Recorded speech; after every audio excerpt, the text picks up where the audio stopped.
The Host Nation Summer School program is an opportunity for DoDEA students to engage in Japanese and Korean culture depending on their locations. There are about 35 schools participating between Japan and the Korea district. The summer school program varies by school but allows host nation teachers to create diverse curriculum highlighting special skills, interests, and cultural opportunities. They're doing Japanese art. From this activity, they can be relaxed, calm their mind as they tearing papers and glue on a fan. We're making fan. So they can learn the culture of using the fan and art together, and so as calligraphy.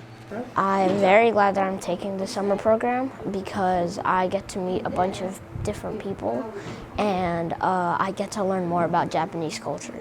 Today we did a clay to make a shishi dog.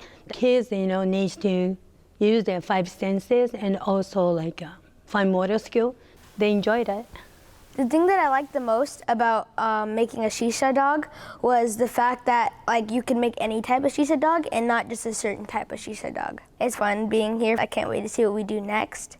I'd like students to take away fond memories of their time overseas. I hope that these experiences help to expand students to understanding, cultural connections, and success in a dynamically diverse society.